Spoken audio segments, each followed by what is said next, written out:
జై శ్రీమన్నారాయణ. పరిపూర్ణ వాస్తు కార్యక్రమానికి స్వాగతం. ఇప్పుడు కట్టేటువంటి నిర్మాణాలు రెడీమేడ్ హౌసెస్లో మనం జాగ్రత్తగా గమనిస్తే డూప్లెక్స్ హౌసులు కలిసి వస్తున్నాయా లేదా?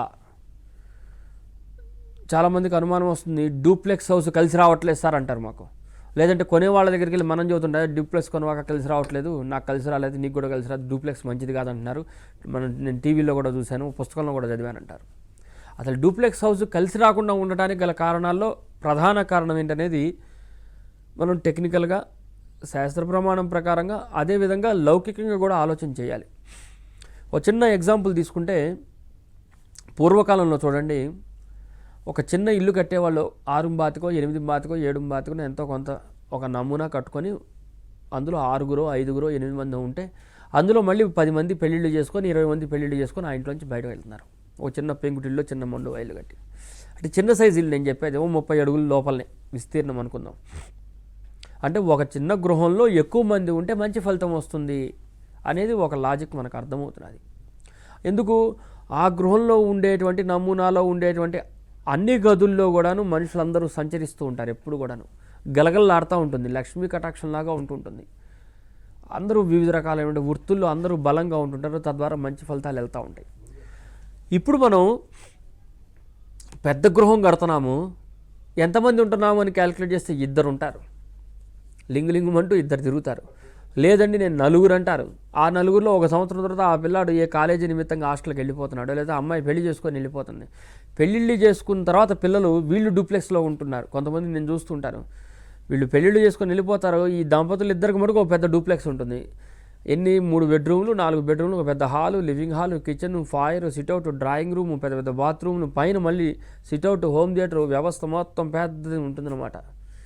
సో అంత పెద్ద ఇల్లు ఉన్నప్పుడు ఎంతమంది నివసించాలి? చిన్న ఇంట్లోనే ఒక 10 మంది నివాసయోగ్యంగా ఉంటే పెద్ద పెద్ద ఇల్లు ఉన్నప్పుడు ఎంతమంది నివసించాలి? తక్కువ మంది ఉంటున్నారు. సో కాబట్టి మందికి తగ్గట్టుగా ఇల్లు ఉండాలి, ఇల్లుకు తగ్గట్టుగా మంది ఉండాలి. ఇది శాస్త్రంలో కాకుండా ఒక నానుడి కూడా ఉంది. ఇల్లు ఇరుగ్గా ఉండాలి, పొలం విశాలంగా ఉండాలంటారు. మనకు అర్థమవుతుందా? ఇల్లు ఇరుగ్గా ఉండాలి, పొలం విశాలంగా ఉండాలంటే ఖాళీ ప్రదేశం ఎక్కువ ఉండాలి, ఇల్లు చిన్నదిగా ఉండాలంటారు. కానీ ఇప్పుడు ఉండేటువంటి డూప్లెక్స్ నమూనాల్లో మంది 2-3 ఉంటున్నారు, 4 బెడ్రూమ్లు ఉంటుంటాయి. అప్పుడు ఎప్పుడు కూడాను ఏదో ఒక రూమ్లు ఖాళీగా ఉంటాయి, తాళాలు వేసి ఉంటున్నాయి, నెగిటివ్ ఎనర్జీ ఎక్కువగా ఉంటుంది. ఆ దిక్కు అనేది మనం వాడకుండా ఉంటున్నాం. అంటే యజమాని నివసించిన తర్వాత 4 దిక్కులు నడవాలి, 4 దిక్కుల్లో కూడా ఎనర్జీ తీసుకోవాలంటే అనుకోకుండా ఒక దిక్కు మనం మూత పెడుతున్నాం. మా పిల్లలు అమెరికాలో ఉంటారు సార్, 6 నెలలకు కాదు 2 ఏళ్ళకి ఒకసారి వస్తారు, వాళ్ళు వచ్చినప్పుడు నేను తలుపు తీస్తాను సార్ అంటారు. అర్థమవుతుందా?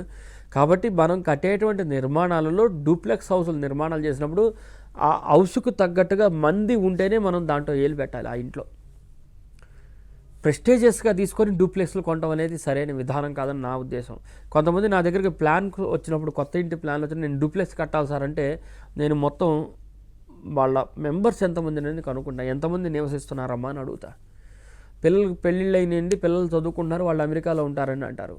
సో నువ్వు అట్లాంటప్పుడు ఇక్కడ డూప్లెక్స్ కట్టి ఉపయోగం ఏముంది? బిక్కుబిక్కుమంటూ 2 ఉంటుంటారు. అప్పుడు నెగిటివ్ ఎనర్జీ తప్పకుండా ఉంటుంది. కాబట్టి వాళ్ళు ఉండేటువంటి సంఖ్య ఆధారంగా మనం ఇంటి నమూనా తీసుకోవాలి, ఆటోమేటిక్గా కలిసి వస్తుంది. మనకు ఫైనల్ టార్గెట్ ఏంది?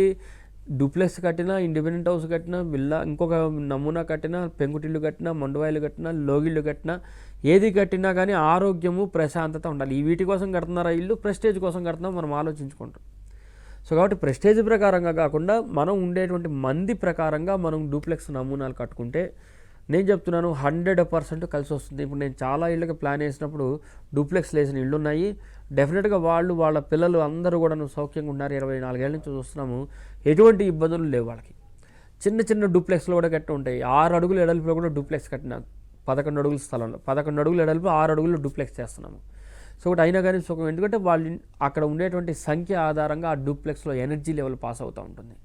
కాబట్టి మనం అందరం గమనించవలసింది, డూప్లెక్స్లు కలిసి రావు అనే నియమం ఎక్కడా లేదు. ప్రతి గృహ నమూనా కూడా కలిసి వస్తుంది. కాకపోతే అందులో ఉండేటువంటి మనుషుల యొక్క నివసించేటువంటి వ్యక్తుల యొక్క సమూహం ఆధారంగా ఆ గృహంలో ఎనర్జీ లెవెల్ పాస్ అవుతూ ఉంటుంది. తద్వారా మంచి మంచి ఫలితాలు వస్తుంటాయి. ఇది మనం అందరం కూడా ఆలోచించాల్సిన విషయం. జై శ్రీమన్నారాయణ.